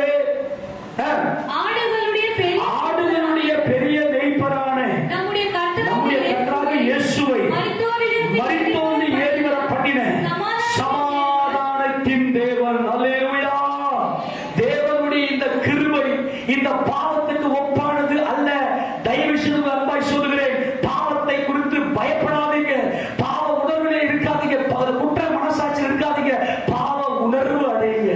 ஆமாண்டவரே, எந்த அளவுக்கு நீங்க பாவ உணர்வு அடைகிறீங்களோ அந்த நேரத்தில் இந்த நித்திய உடன்படிக்கையின் ரத்தம், ஆட்டுக்குட்டியின் ரத்தம், தேவ ஆட்டுக்குட்டியின் ரத்தம் வந்து உங்க பாவங்களை கழுவி உங்க வாழ்க்கையை சமாதானமாக்கும். இன்னைக்கும் நீங்க பிரச்சனையோட இருக்கிறதுக்கு காரணம் உங்கள் பாவம். அன்பான தேவஜனமே, இன்னைக்கு இயேசு ராஜா எவ்வளவு பெரிய மகிமைக்குள்ள தேவன் நம்மை நடத்திருக்கிறார். இயேசுன்ற பேரை சொன்னாலே எல்லா பாவமும் விலகி ஓடும். அவ்வளவு பெரிய மகிமை கர்த்தர். தொடர்ந்து வாசிக்கும் போது, இயேசு கிறிஸ்துவை கொண்டு வாசி, இயேசு கிறிஸ்துவை கொண்டு தமக்கு முன்பாக பிரியமானதை உங்களில் நடப்பித்து நீங்கள் தம்முடைய சித்தத்தின்படி செய்ய உங்களை சகலவித நற்கிரியைகளிலும் சீர்குலைந்து ஆக்குவாராக. அவருக்கே என்றென்றைக்கு மகிமை உண்டாகும். எத்தனை பேருடைய பாவம் மன்னிக்கப்பட்டதுன்னு விசுவாசிக்கிறீங்க? ஆமெனா? இப்போ நீங்க என்ன செய்ய தெரியுமா? நற்கிரியை. 20வது வசனத்துல எப்படி நம்முடைய பாவங்களை கர்த்தர் மன்னித்தார்? நித்திய உடன்படிக்கையின் ரத்தத்தினாலே, ஆடுகளுடைய பெரிய மேய்ப்பரான நமது ஆண்டவராகிய இயேசு ரத்தத்தினாலே நம்முடைய பாவங்கள் எல்லாம் தேவன் மன்னித்து விட்டார். இப்ப நாம் என்ன செய்யணும்னா, முன்னாடி இந்த அவயவங்கள்ல பாவம் செய்தோம். இப்போ அதற்கு ஈடாக, அதை விட மேலாக நம்முடைய சகோதர சகோதரிகளுக்காக நற்கிரியை செய்வதுதான் கிறிஸ்தவம். உன் குடும்பத்துல உன் கணவனுக்காக நீ நற்கிரியை செய்து கொண்டே இரு. உன் மனைவிக்காக, உன் பிள்ளைகளுக்காக, உன் தாய் தகப்பனுக்காக, உன் சகோதர சகோதரி நற்கிரியை செஞ்சுட்டே இப்ப பாவம் ஆளுமை செய்யக்கூடாது. உன் சரீரத்துல உன் அவயவத்துல பாவம் ஆளுமை செய்யக்கூடாது. அப்போ தேவன் என்னை மன்னித்தது உண்மை, என்னை மன்னித்து விட்டார், இது சத்தியம், அவருடைய கிருபை என் மேல் பரிபூர்ணமா இருக்கிறது என்று உணர்கிறேனால் நற்கிரியைகளை செய்து கொண்டிருக்கும்படியாய் நல்ல காரியத்தை செஞ்சுக்கினே இருப்பேன். எனக்குள்ளே தேவன் இருக்கிறார். எல்லாரும் தேவ பிள்ளை. இந்த தேவ பிள்ளைகளுக்கு எல்லாம் நான் நன்மை செய்வேன். என என் தேவன் என் பாவத்தை மன்னித்தாரே. ஆமெனா. எனக்குள்ளே இயேசு கிறிஸ்து இருக்கிறார். நான் இயேசு கிறிஸ்துவை தரித்துக் கொண்டிருக்கிறேன். தேவன் என் அப்பாவாக இருக்கிறார். எல்லாரும் சகோதரர்கள், இப்ப இந்த சரீரத்துல கோபம் வராது. கோபம் பிசாசினுடைய பயங்கராது. அது மாம்சத்துக்காக ஏற்படுகிற அந்த மாம்ச வைராக்கியம். நீதிக்காக வருகிற கோபம் வேறு. அது அன்புல வரது. அந்த கோபத்தை சொல்ல. இந்த கோபம் என்பது சண்டையை கலப்புகிற, தன்னுடைய மாம்சத்துக்காக வைராக்கியம் வைக்கிற அந்த கோபம் எல்லாம் நோட்டு போயிருச்சு. ஏனென்றால் இயேசு கிறிஸ்து என்கின்ற ஒருவராலே அநேக குற்றங்கள் மன்னிக்கப்படுகிறது. அப்ப கிருபை பெரிதா இருக்கிறது. இப்ப நான் நற்கிரியை மட்டுமே செய்வேன். இதுதான் ரட்சிப்பினுடைய மேன்மை. நீ நற்கிரியை செய்றியா? நற்கிரியை செய்றியா? நற்கிரியை செய்றியா? இப்போ பயங்கரமான சம்மர் சீசன், தண்ணியே வரமாட்டேங்குது. பக்கத்து வீட்டுல தண்ணியே இருக்காது, வீட்டுல தண்ணியே இருக்காது. அவங்க எல்லாம் எழுந்து வந்து, நான் காலையில மோட்டர் போட்டு, எங்க வீட்டுல மோட்டர் இருந்துச்சு, மோட்டர் போட்டு தண்ணியை பிடிச்சேன்னா இதுக்கெல்லாம் முடியாத தண்ணியை பிடிச்சிடும். அதனால தூக்கத்தை கூட விட்டுட்டு நைட்ல தூக்கத்தை விட்டு ஜெபம் பண்ண போனோம். ஐயோ ரொம்ப கஷ்டம் அப்படிலாம் சொல்லுவாரு. ஆனா தூக்கத்தெல்லாம் விட்டுட்டு நைட்ல எழுந்து யாருக்குமே தெரியாம தண்ணியை தாமத்தை பிடிச்சி வச்சுக்கின்னு காலையில எழுந்து அப்படியே ஒண்ணுமே தெரியாது. இதெல்லாம் ஒரு நற்கிரியா? என் வீட்டுல தண்ணி இருக்குது, உங்க வீட்டுல தண்ணி இருந்தா ஒரு கூட எடுத்துட்டு போங்க. எனக்கு என் தேவன் தருவான். கையெழுத்து வருவான். என் பாவத்தையே மன்னித்தவர், அநேக குற்றங்களை சிலுவையில் ஆணெடுத்து கொன்றவர், அவர் ரத்தத்தினாலே என் பாவத்தை மன்னித்தவர். என்னை வாழ வைக்க அவரால் முடியும். நான் உங்களுக்கு நல்லது செய்வேன். என் அப்பா எனக்குள்ள இருக்கிறார். என் இயேசு கிறிஸ்துவ ஜீவன் எனக்கு. இதுதாங்க ரட்சிப்புடைய மேன்மை. இதுதான் கிருபையின் மேன்மை.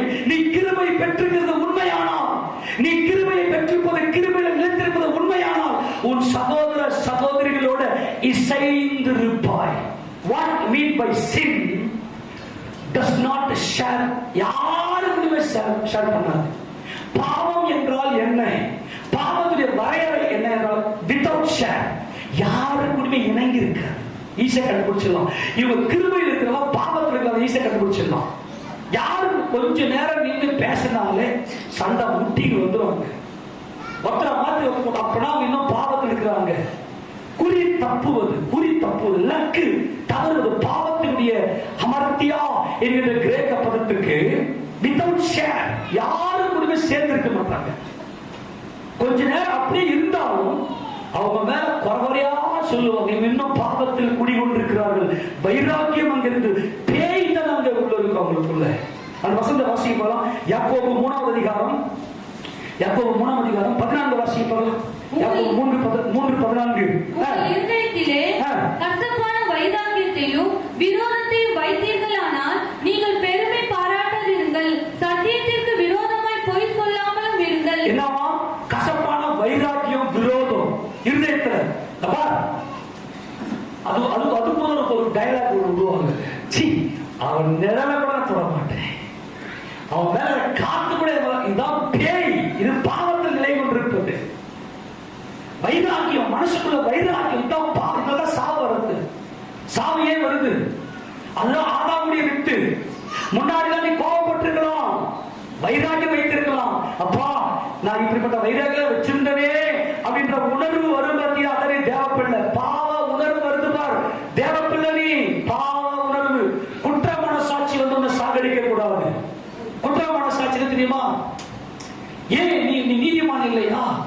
அப்படா நீ நீதிமான் தானே, நீ நல்லவன் தானே, உனக்கு ஏன் இப்படி நடக்குது? உனக்கு நடக்கக்கூடாது, எனக்கு எப்படி நடக்கலாம்? எனக்கு எப்படித்தான் குற்ற மனசாட்சி, பாவ உணர்வு. ஆண்டவரே அவங்க மேல கசப்பு வச்சனே, அவங்க நிமித்திய மனசை உடைச்சனே, அவங்களுக்காக இதயத்தை நான் உடைச்சனே, நான் வைராக்கியம் வச்சனே. இதுதான் பயங்கரமான பேய்த்தனம். வாசிங்க. இப்படிப்பட்ட ஞானம் பரத்திலிருந்து இறங்கி வருகிற ஞானமாயிராமல் லௌகிக சம்பந்தமானதும் ஜென்ம சுபாவத்துக்குரியதும் பேய். அப்பெல்லாம் பாத்தீங்கன்னா, அப்பெல்லாம் முன்னாடிலாம் பரிசுத்தவான்கள் சபையில் இருப்பாங்க. அவங்களுக்கு எதனா ஒரு சின்ன ஒரு சிக்காயிட்ட ஒரு ஜுரம் வந்துருச்சுன்னு வச்சுங்களேன், ஓடி போய் தேவ சமூகத்துல உட்கார்ந்து, ஆண்டவரே நான் யார்கிட்ட உடம்புல வியாதி வரும், வியாதி வந்தா ஓடி போய் தேவ சமூகத்துல போயிட்டு, ஆண்டவரே நான் யாருக்கிட்ட, ஆண்டவரே நான் என்னென்ன பாவம் செஞ்சேன், நான் அவங்க கிட்ட கோவப்பட்ட, ஆண்டவரே நான் எதிர் வீட்டுக்காரர்கிட்ட கோவப்பட்ட, ஆண்டவரே என்னை மன்னியோம்னு சொல்லி தேவன்கிட்ட ஒப்புரவாக்கிட்டு எதிர் வீட்டுக்கார அம்மா கிட்ட ஒப்புரவாகுவாங்க. அதுதான் கிருபை பெற்றவர்கள். ஆனா இன்னைக்கு இருதயத்துல வைராகியத்தை வச்சு ஜெபம் பண்ணணும். ஜெபம் கேட்கப்படுமா? எப்படி கேட்கப்படும்? உன் பாவத்தை இயேசு என்கின்ற ஒரே நாமத்துல, அந்த ஒரே ரத்தத்துல அநேக குற்றங்களை மன்னிப்பதற்கு அவர் நீதி உள்ளவராக இருக்கிறார். நீ என்ன பண்ணனா, அது பாவம்னு சொல்ல, நான் ஏன் தெரியுமா திட்டினேன், நான் ஏன் தெரியுமா அதை பேசினேன், நான் ஏன் தெரியுமா பகைச்சல் காரணத்தை சொல்லி உட்கார்ந்து என்னது தேவ கிருபை வரும். நீ சொல்ற காரணம்லாம் கரெக்டா இருக்கும். ஆனா நீ எவ்வளவு பெரிய பாவி என்பதை உணர்ந்து பார். இவ்வளோ பெரிய குற்றங்கள், இவ்வளோ பெரிய சிந்தனை பாவங்கள், இவ்வளோ குற்றங்களை என் கர்த்தரை மன்னிக்க அவர் உண்மையுடன் அழைக்கிறாரே. இயேசுவின் நாமத்துல எல்லா குற்றங்களையும் மன்னித்திருக்கிறாரே. அப்ப ஏன் இந்த பேய்த்தனம், சகோதரர்கள் மேலேயே இந்த வன்மம், தேவ அன்பெல்லாம் பெருக வேண்டும் இன்னைக்கு நமக்குள்ள. அப்போ நல்லா டிஃபரெண்ட் புரிஞ்சுக்க. ஒருவேளை இவ்வளவு காலமா உன் இருதயத்துக்குள்ள இப்படிப்பட்ட மன சஞ்சலங்கள், வேதனைகள் எல்லாம் இருக்கலாம். நான் இப்ப சொல்ற அந்த பாவத்துக்கு வல்லமையே கிடையாது, கிருபை தான் வல்லமை. ஆமெனா? ஏசப்பா என் பாவத்தை மன்னியும். நான் சண்டை போட்டது உண்மை, என் கணவனோடு சண்டை போட்டேன், என் மனைவியோட சண்டை போட்டேன், அந்தவரை எதிர்க்கிட்டு எல்லாரும் சண்டை போட்டு மன்னியும் அப்படி சொல்லி கர்த்தரோடு ஒப்புடுவாங்க. குழந்தைக்கு உடம்பு செலவாயிடும் வச்சுங்களேன், குழந்தைக்கு உடம்பு செலவானதும் ஆண்டவரே என் பாவத்தை மன்னி தேவ சமூகத்தில் கிருபையை வாங்க. ஒரு கிருபை வந்துச்சுன்னா ஒண்ணுமே உங்களுக்கு எதுவுமே செய்ய முடியாது, எதுவுமே உங்களை அசைக்காதுங்க. ஒரு கிருபை இருக்கிற ஒரு மனிதனை எதுவுமே அசைக்காது. அப்போ தேவன் நமக்கு என்ன கொடுக்கிறாரு அப்படின்னா, அப்படி கிருபையினாலே அவர், அது கிருபை சாதாரண கிருபை இல்லை, பெருகுதான். இப்ப எடுத்து வாசிக்கிறேன் அந்த சம்பவத்தை. ரோமர் எழுதும் 5வது அதிகாரத்துல, ரோமர் 5வது அதிகாரம். இப்ப நல்லா புரிஞ்சுக்கலாம். இதை வாசித்தா முடிக்க போறோம். எல்லாம் உட்கார்ந்து தெளிவா பாருங்க பார்க்கலாம். ரோமர் எழுதும் 5வது அதிகாரம், ரோமர் எழுதும் 5வது அதிகாரம், அதுல 15வது முதல்ல 12 வாசி. இப்படியாக ஒரே மனுஷனாலே பாவமும் பாவத்தினாலே மரணமும் உலகத்திலே பிரவேசித்தது போல எல்லா மனுஷரும் பாவம் செய்தபடியால் மரணம் எல்லாருக்கும் சொல்லுங்க. இன்னைக்கு கூட ஒரு சின்ன ஒரு வியாதி உடம்புல வந்துச்சுனாவே சக்கு நமக்குள்ள என்ன மரண பயம் வரும். மரண பயம் வரும். அந்த மரணத்துக்கு காரணம் என்னவா? பாவம். ஏன்? இந்த பாவத்தினாலே அநேக குற்றங்கள், அநேக பாவங்களை செய்ததினால்தான் மனுஷனுக்குள்ள மரணம் வந்தது.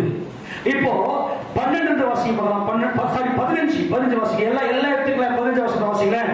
ஆனாலும் மீறுதலின் பலன் கிருபை வரத்தின் பலனுக்கு ஒப்பானது அல்ல.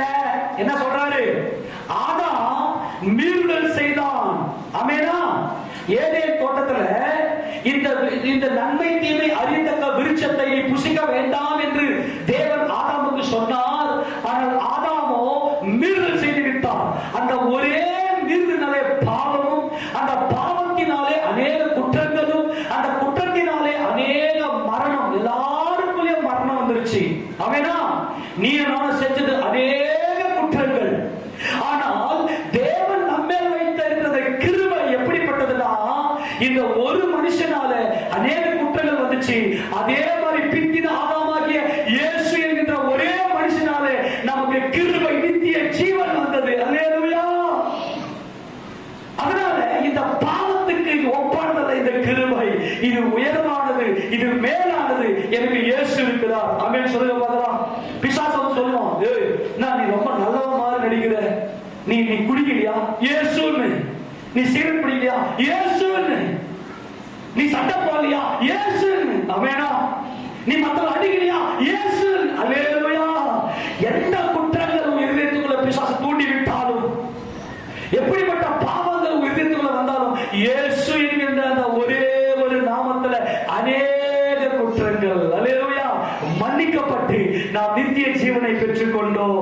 தொடர்ந்து வாசிக்கும் போது எப்படி எனில் ஒருவனுடைய மீறுதலினாலே அநேகர் மரித்திருக்க தேவனுடைய கிருபையும் இயேசு கிறிஸ்து என்னும் ஒரே மனுஷனுடைய கிருபையினாலே வரும் ஈவும் அநேகர் மேல் அதிகமாய் பெருகி இருக்கிறது. கரங்களை தட்டி அல்லேலூயா. அநேகர் மேல். இந்த உலகத்தில் இருக்கிற ஒவ்வொரு மனிதனுக்கும் இயேசு தேவை. இயேசு கிறிஸ்து இல்லாமல் நமக்கு நித்திய ஜீவன் இல்லை. இயேசு கிறிஸ்து இல்லாமல் நம்முடைய குடும்பத்தில் சமாதானம் இல்லை. இயேசு கிறிஸ்துவே நம்முடைய சமாதானம். இயேசு கிறிஸ்துவே நம்முடைய வாழ்க்கையின் சந்தோஷம். இயேசு கிறிஸ்துவே நம்முடைய நித்திய ஜீவன். தேவன் நம்ம வைத்த அந்த கிருபை, அவருடைய இரக்கம் என்னவென்றால், பாவியாகிய மேல அவருடைய கிருபை அதிகமாய் பெருகினது. ஒரே ஒரு காரியம் உணருங்க, என் தேவனே உமக்கு விரோதமாக நான் பாவம் செய்தேன் சொல்லுவேனா, அந்த இயேசு கிறிஸ்து நாமத்துல கர்த்தர் என்னைக்கு உனக்கு சமாதானத்தையும் சந்தோஷத்தையும் நித்திய ஜீவனையும் உனக்கு கொடுக்கிறார். நாம் எல்லாரும் உயிரோடு எழுதி போறாங்க தானே? ஆமெனா. எல்லாரும் உயிரோட எழுதுக்கு போறாங்க. அப்படி எழுதுக்கும் போது யாரெல்லாம் இந்த இயேசு கிறிஸ்துவின் கிருபையில அடங்கி இருக்கவில்லையோ, இயேசு கிறிஸ்துவின் கிருபையின் நிழல்ல இல்லையோ, அவர்கள் மரணம் என்கிற அந்த அக்கினி கடலுக்கு புறமாக்கப்படுவார்கள். உங்க வீட்டில் இருக்கிறவங்க பாரப்படுங்க. பிதா குமாரன் பரிசுத்தாவின் ஞானஸ்நானம் எடுத்து பரிசுத்தாவின் அபிஷேகத்தை பெற்று இந்த வேத வசனத்தின்படி வாழ்ந்து ஒப்பு கொடுக்கிற உங்க வாழ்க்கையில கிறிஸ்து முதல்ல சமாதானத்தை கொடுத்து நித்திய ஜீவனுக்கு நேராய் நம்மை நடத்துகிறார். எப்படி நல்ல கவனிங்க. தொடர்ந்து வாசிக்க 11 வசனத்தை. மேலும் ஒருவன் பாவம் செய்ததினால் உண்டான தீர்ப்பு தேவனருளும் ஈவுக்கு ஒப்பானது அல்ல. எப்படி? நல்ல கவனிங்க. ஒருத்தன் பாவம் செஞ்சான், அந்த ஒரே பாவத்தினால நம்ம எல்லாருமே பாவம் இருக்கு. இந்த பாவி என்ன செய்யறேன்? கோடிக்கணக்கான பாவங்களை செய்து விட்டேன். ஒருத்தன் அநேக குற்றங்களை செய்து விட்டேன். தேவன் என்னால் வைத்த கிருபை என்ன? அந்த ஒருவர், அந்த தேவ குமாரன் இயேசு அநேக குற்றங்களை மூடினார். அல்லேலூயா. இப்ப உதாரணத்துக்கு ஒரு குடம் முழுக்க பால் இருக்கு. ஒரு குடம் முழுக்க பால். எல்லாம் கவனிங்க, இந்த உதாரணம் சொல்றேன். ஒரு குடம் முழுக்க பால் இருக்கு. ஒரே ஒரு சொட்டு, ஒரு துளி விஷம். அது பயங்கர கொடுமையான விஷம். அது அந்த பால்ல ஊத்துன உடனே அந்த முழு பால் என்ன ஆயிடுச்சுப்பா? விஷம் பரவிருச்சு. அந்த பாலை குடிக்க முடியாது. இப்ப எல்லாமே முழுசா பாலை அந்த விஷம் ஒண்ணு அநேக குற்றம், அநேக விஷம். இப்ப அந்த குடத்தில் இருக்கிற பாலுடைய விஷம் எல்லாம் முறிக்கப்படும். அவ்வளோ விஷம் ஒண்ணுக்கு நாம செய்யணும் அப்படின்னா இயேசு என்கிற அந்த ரத்தம் அந்த பால்ல விழுந்ததும் அநேக எல்லா குற்றங்களையும் மன்னித்தவரை வாழ வைக்கிறது. அவன் சொல்லுவாமா? பாருங்க, ஒரே ஒரு வைரஸ், ஒரு கொசு வந்து கடிச்சு, அந்த வைரஸ் அப்படின்னா லத்தீன் மொழியில அர்த்தம் நஞ்சு, பாய்சன் அப்படின்னு அர்த்தம் இல்லையா? ஒரே ஒரு கொசு நம்ம உடம்புல கடிச்ச உடனே உடம்பு முழுக்க பாய்சன். ஆமெனா. உடம்பு முழுக்க விஷம் இருக்கு. அப்ப முழுக்க குற்றம். எங்க பார்த்தாலும் பாய்சன்.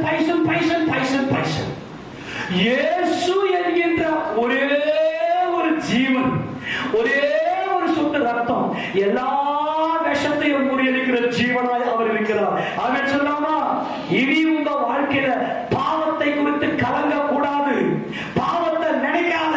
நான் இந்த பாவத்தை இயேசு, அல்லேலூயா, அந்த இயேசு என்ற ஒரே நாமத்துல எல்லாவற்றையும் தேவன் முடித்து விட்டார். இன்றைக்கு நாம் தேவனுடைய நம்ம ஜெபம் பண்றோமே, ஜெபிக்கிறோமே, நம்ம ஜெபிக்கிறோமே, அது என்னது? ஜபத்தை போல இந்த உலகம், ஜெபிக்கிறவனை போல இந்த உலகத்துல ஒரு பவர்ஃபுல்லான ஒரு வல்லமையான மனுஷன் இந்த உலகத்துல இந்த பிரபஞ்சம் எங்கேயுமே கிடையாது. அவன் யாரை நோக்கி கூப்பிடுறான்? யாரை நோக்கி கூப்பிடுறான்? சர்வ வல்லமையுள்ள தேவனை நோக்கி, அவருடைய குமாரனாகிய இயேசு கிறிஸ்துவின் நாமத்தில் சர்வ வல்லமையுள்ள பிதாவை நோக்கி, வான பூமி அண்ட சராசரி சிருஷ்டித்த சர்வ வல்லமையுள்ள தேவனுக்கு கூப்பிடுற அந்த வல்லமை யாரெல்லாம் ஜெபிக்கிறீங்க? கைவிட்ட நாமே சொல்லுங்க. உங்களை போல ஒரு வல்லமையான மனுஷன் எங்கேயுமே கிடையாது. என் தேவனே, எனக்கு இந்த காரியத்தை செய்யும், இந்த காரியத்தை வாய்க்க பண்ணும் நீ கூப்பிடுறியே, அது எவ்வளவு பெரிய வல்லமை! அதுதான் ஜபத்தின் வல்லமை, தேவனுடைய கிருபையின் வல்லமை. அந்த பாவத்தின் வல்லமைக்கு ஈடானது அல்ல. அந்த வல்லமை உங்களுக்குள்ள இருக்கிறதுனால தான் நீங்க அவரை நோக்கி எப்போதும் அவரை கூப்பிட்டுக் கொண்டே இருக்கிறீர்கள். தேவனே, இந்த காரியத்தை வாய்க்க செய்யும். தேவனே, என் வாழ்க்கையில இப்படிப்பட்ட அற்புதத்தை செய்யும். என் வாழ்க்கை மாற வேண்டும், நான் மாற வேண்டும், என் வாழ்க்கையில ஒரு சமாதானம் வேண்டும் என்று தேவனை நோக்கி நீ கூப்பிடுறியே, அதுதான் கிருபை. அதுதான் உன் பாவம் மன்னிக்கப்பட்டிருக்கிறது என்பதற்கான அடையாளம். நீ மரணத்தை ஜெயிச்சிட்ட, மரித்தோரின் உயிர்த்தெழுதல்ல நீ தேவனுடைய பிள்ளையாய் மாறி விடுவாய். அதுதான் இங்க சொல்றாரு. அந்த தேவனுடைய அந்த ஒரு கிருபை அநேக குற்றங்களை மூடினது. தொடர்ந்து வாசிய மறுபடியும் இந்த 16 ஃபுல்லா வாசிங்க. மேலும் ஒருவன் பாவம் செய்ததினால் உண்டான தீர்ப்பு தேவன் அருளும் ஈவுக்கு ஒப்பானது அல்ல.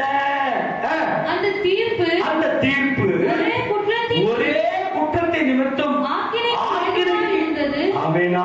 உண்மையா இல்லையா? நாம செஞ்ச அந்த ஒரே ஒரு மிருக, ஆதாமுடைய ஒரு மிருக நிமித்தம் மரணம் வந்து விட்டது. எல்லாரும் பிசாசுக்காகவும் தூதர்கள் நியமிக்கப்பட்ட நரகத்தில் வீழ்ந்து கொண்டிருக்கிறார்கள். ஆனால் தேவன் நம்மேல இரக்கம் வச்சு கிருபை வரமோ அநேக குற்றங்களை நீக்கி நீதி விளங்கும் தீர்ப்புக்கு ஏதுவா இருக்கு. அநேக குற்றத்தை கைதுவாமா எல்லா கண்ணா மூடி அப்படியே நான் செய்த அத்தனை குற்றங்களையும் என் கர்த்தர் நீக்கி என்னை மன்னித்து விட்டார். ஹல்லேலூயா. என் தேவனுடைய கிருபை பெரியது, என் இயேசு ராஜாவின் இரக்கம் பெரியது, இயேசு கிறிஸ்துவின் நாமத்தில் நான் பெற்ற கிருபை பெரியது. ஆமெனா. ஹல்லேலூயா. உலகம் என்ன செய்ய தெரியுமா? மனுஷங்க என்ன தெரியுமா பண்ணுவாங்க? நீ செஞ்ச பாவத்தை சொல்லி காட்டினே இருப்பாங்க. பிசாசு வந்து நாம செஞ்ச பாவத்தை தூண்டி விட்டுனே இருப்போம், நினைவுல தூண்டி விட்டுனே இருப்போம். ஒரே ஒரு விஷயம், எப்ப எல்லாம் அப்படி பாவ உணர்வு, அந்த குற்ற மனசாட்சி வருதோ அப்போதெல்லாம் இயேசு ஆமெனா, இயேசு ஆமெனா, இயேசு ஆமெனா. அவர் என் குற்றத்தெல்லாம் மன்னித்த என் கர்த்தரவர், நான் மீட்கப்பட்டவன் என்ற உணர்வோடு இருப்போம். தொடர்ந்து வாசிங்களேன். அல்லாமலும் ஒருவனுடைய மிருகத்தினாலே அந்த ஒருவன் மூலம் மரணம் ஆண்டு கொண்டு இருக்க கிருபையின் பரிபூரணத்தையும் நீதியாகி ஈவின் பரிபூரணத்தையும் பெறுகிறவர்கள் இயேசு கிறிஸ்து என்னும் ஒருவராலே ஜீவனை அடைந்து ஆளுவார்கள் என்பது அதிக நிச்சயமாமே. கையை தட்டி நல்லா உற்சாகத்தோடு நான் ஜீவனை அடைந்து அவரோடு ஆளுகை செய்வேன். ஏனென்றால் இயேசு கிறிஸ்து என்னும் ஒருவர் என்னுடைய அநேக குற்றங்களை மன்னித்தார். ஆதாம் என்கின்ற ஒருவன் மூலமாய் நான் அநேக குற்றங்கள் செய்தேன். ஆனால் இயேசு கிறிஸ்து என்கின்ற ஒருவர் என்னுடைய அநேக குற்றங்களை சிலுவையிலே சுமந்து தீர்த்தார். அப்ப இயேசு பெரியவர். என்ன சொல்லுங்க? இயேசு பெரியவர், இயேசு பெரியவர். கிருபை பெரியது, பாவம் ஒன்றுமில்லாதது. ஆமென். இயேசு கிறிஸ்து சிலுவையிலே யாவையும் செய்து முடித்து விட்டார். அடுத்தது, ஆகையால் ஒரே மீறுதலினாலே எல்லா மனுஷருக்கும் ஆக்கினைக்கு ஏதுவான தீர்ப்பு உண்டானது போல ஒரே நீதியினாலே எல்லா மனுஷருக்கும் ஜீவனை அளிக்கும் நீதிக்கு ஏதுவான தீர்ப்பு உண்டாயிற்று. ஜட்ஜ்மெண்ட் உண்டாயிற்று. தேவன் தீர்ப்பை கொடுத்து விட்டார். என் குமாரனாகிய இயேசுவின் நாமத்தில் நீ நித்திய ஜீவனை பெற்றுக் கொள்வாய். உனக்கு மரணம் இல்லை. சிலுவையில மரணத்தை முடிச்சிட்டார். அல்லேலூயா. முடிந்தது என்று சொல்லி அந்த மரணத்தின் உடன்படிக்கை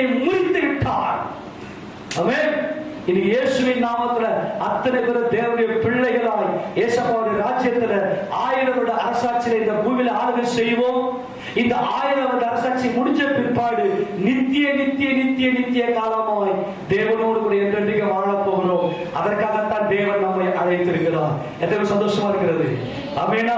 ஆக பாவம் பெருகின என்கிட்ட என் தேவனுடைய கிருபை அதிகமாய். தொடர்ந்து வாசிக்கிறேன்.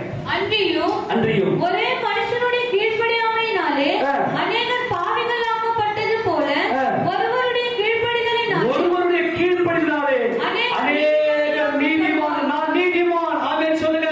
இயேசு கிறிஸ்துவின் நாமத்தில் நான் நீதிமான். எல்லாரும் ஆமென் சொல்லுங்க. உன் பாவத்தை நீ பார்க்காத. தேவனே உன் பாவத்தை பார்க்கல. நீ எதுக்கு பார்க்கற? ஆமென். தேவனே உன் பாவத்தை பார்க்கல. உன் பாவத்தை எல்லாம் கழுவிட்டார். நீங்க உங்க பாவத்தையே பார்த்து உட்கார்ந்துக்கிறீங்க. தயவு செய்து பாவத்தை பார்க்கறத விட்டுட்டு கிருபையை பாருங்க. சின்ன டெஸ்ட் பண்ணிக்கலாம். ஒரு சின்ன டெஸ்ட் என்ன தெரியுமா? உங்க மனசுக்குள்ள இருக்கிற குழப்பத்துக்கு காரணம் என்னன்னா, நீங்க குற்ற மனசாட்சியோட உட்கார்ந்துக்கிறீங்க. பாவத்தெல்லாம் செஞ்சுட்டு மூடி மறைச்சிட்டு, நான் என்ன பாவம் செஞ்சேன், நான் எதுவுமே பாவம் செய்யலையே, நான் எதுவுமே பண்ணலையே அப்படின்னு. ஒரே ஒரு விஷயம், நல்ல தேவ சொல்லும், நல்ல வேத வாசிங்க. ஆண்டவரே இந்த பாவத்தை நான் செஞ்சனே அப்படின்னு உங்க மனசுல நினைங்க. உங்க ஆத்மாவுல கிருபை வந்து பெருகிக்கினே பெருகிக்கினே. நான் மாட்டுக்கு பாவத்தை பத்தி பேசினவே கோபம் வரும். அதுக்கெல்லாம் பரிசுத்த அபிஷேகம் வேணும். நல்லா பரிசுத்த ஆவியில நிறைந்து நின்று நல்லா நீங்க வேதத்தை வாசித்தீங்கன்னா எதுவெல்லாம் பாவம் ஆவியர் உங்களுக்கு உணர்த்திக்கினே இருப்பார். அப்போ உங்க மனசுல ஆண்டவரே இதெல்லாம் பாவம் அல்லவா, இதெல்லாம் செஞ்ச அல்லவா, இப்படிப்பட்ட நினைவுகள் வந்துச்சு. உன் மனசுல நினைக்க நினைக்க நினைக்க உன் மனசுல கிருபை பெருகிக்கிட்டே இருக்கும். ஆமெனா. கிருபை. அப்போ உன் மனசுல நினைக்க நினைக்க சமாதானம் வரும்.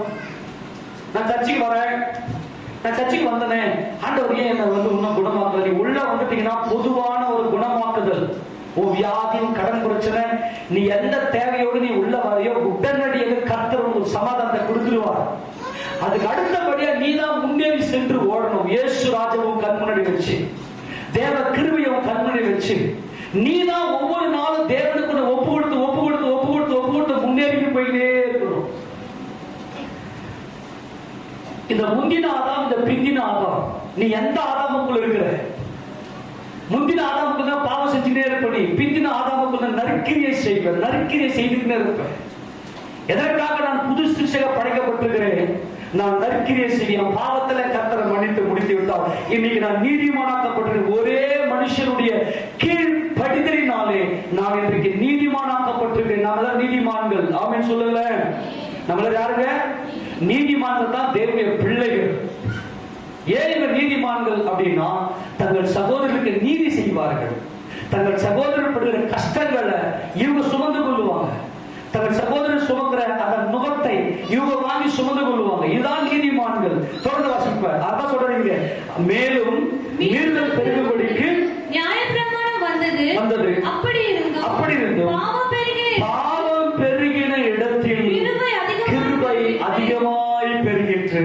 அதனால் பாவம் மரணத்துக்கு ஏதுவாக ஆண்டு கொண்டது போல கிருபையானது நம்முடைய கர்த்தராகிய இயேசு கிறிஸ்துவின் மூலமாய் நீதியினாலே நித்திய ஜீவனுக்கு ஏதுவாக ஆண்டு கொண்டது. அல்லேலூயா சொல்லுவோமா? என்னது? எதுல ஆண்டு கொண்ட கிருபை? நித்திய ஜீவன். ஆமென் சொல்லலாமா? நமக்கு என்ன வந்துருச்சு? நித்திய. என் மேல தண்டனை இல்ல. சொல்லுங்க. என் மேல என்ன இல்ல? தண்டனை இல்ல. பாவத்தின் சம்பளம் மரணம் எனக்கு இல்ல. என்னை கிருபை பெருகி இருக்கிறது. கிருபை பெருகிச்சு அப்படின்னா மறுபடியும் இந்த சரீரத்துல பாவம் செய்ய மாட்டோம். உண்மையா இல்லையா? எல்லாருக்கும் நற்கிரியை முன்னாடியில எடுத்தோம், இப்பதான் கொடுப்போம். எடுக்கிறவன் யாரு? எடுக்கிறவன் யாரு? யாரு? அன்னைக்கு ஓகே, அதுல உங்க சேஷ்ட புத்திரனா வேட்டைக்காரன். எடுக்கிறவன் யாரு? வேட்டைக்காரன். கொடுக்கிறவன் யாரு? சேஷ்ட புத்திரன். இப்ப இந்த கையில நற்கிரியை செய்யணும், பாவம் ஆளுகை செய்யாது. இதான் கிருபையை உணர்ந்து கொண்டவர்கள். இயேசு கிறிஸ்துவுடைய கடைசி சொந்த ரத்தம் வரைக்கும் தங்களுக்கு சொந்தமாக்கி கொண்டவர்கள் என்ன செய்வாங்கன்னா, இந்த கையில மறுபடியும் பாவம் செய்ய மாட்டாங்க, நற்கிரியை செய்வாங்க. நற்கிரியை செய்வாங்க. இதை மாத்திரம் வாசிக்க போகலாம். இது ரோமர் 6:13-14 வாசிக்கிறேன். நீங்கள் உங்கள் அவயவங்களை அநீதியின்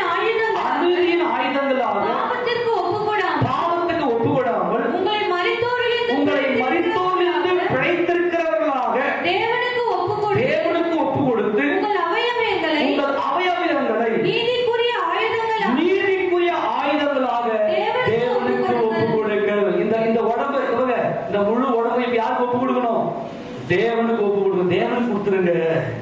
முன்னாடி பாவம் செஞ்சீங்க, மறுபடியும் இந்த சரீரத்துல பாவம் ஆளாது. ஏன்னா கிருபைக்கு உள்ள வந்தது. எங்க வந்துட்டேன்? கிருபையில இருக்கிறியா, மிருதல் இருக்கிறியா? மிருதல் முந்தின ஆதாம், கிருபை பிந்தின ஆதாம். ஆமெனா? இந்த பிந்தின ஆதாம் தேவனுடைய குமாரன்.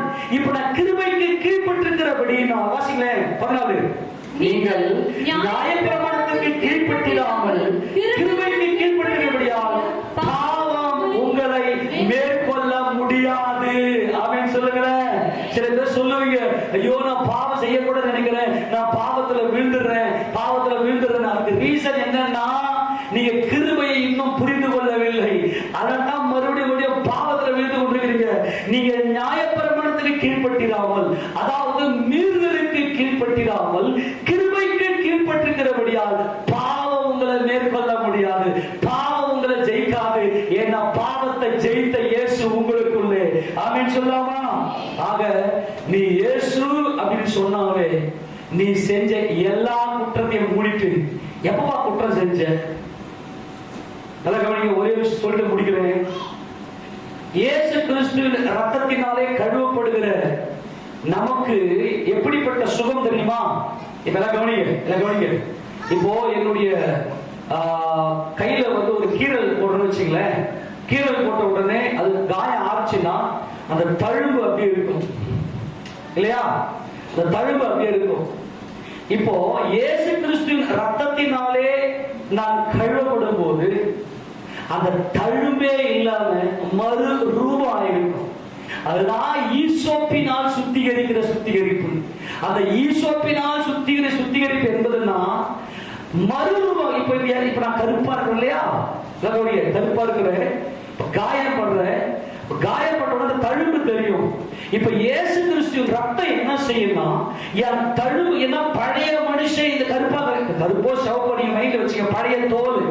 இப்ப நான் கருப்பா இருக்கிறதுனால இப்ப நான் கருப்புன்னு சொல்லிக்கிறேன். பழைய மனுஷன் மிருதல், அந்த மிருதல்னாலே ஒரு தழும்பு. இப்ப இயேசு கிறிஸ்துவின் ரத்தம் என்ன செய்யுது அப்படின்னா, இந்த தழும்பே இல்லாம அந்த பழைய கருப்பையும் மாற்றி மறுரூபத்தை கொடுக்கிறது. ஆமென் சொல்லுங்க பார்க்கலாம். அதுதான் ஈசோப்பினால் என்னை சுத்திகரியும். அப்ப உறைந்த மழையிலும் வெண்மையாவே தாவீது கேட்டாரு. அந்த ஈசோப்பு தான் நமது ஆண்டவராகிய இயேசு கிறிஸ்து. ஆமென் சொல்லுங்களேன். ஏன்னா பழைய மனுஷன் செத்தாதான் பாவம் ஒழியும். ஆமெனா? இயேசு செத்த போது இந்த பழைய தோல் மாறிடுச்சு, அந்த தழும்பும் இல்லாமல் போயிருச்சு. அதுதான் ஈசோப்பினால் சுத்திகரிக்கிற சுத்திகரிப்பு. தழும்பே இருக்காது, ஃப்ரெஷ்ஷா மறுரூபமாய் தேவன் நம்மை பார்ப்பார். அதுதான் கிருபை. பாவம் பெருகிற என்னிடத்துல கிருபை அதிகமாய் பெறுகிறது. ஆமென் சொல்லுங்களேன். எல்லாரும் முழங்கால் படிட்டு, அன்பின் ஆண்டவரே நாங்கள் ஸ்தோத்திரிக்கிறோம் ஐயா.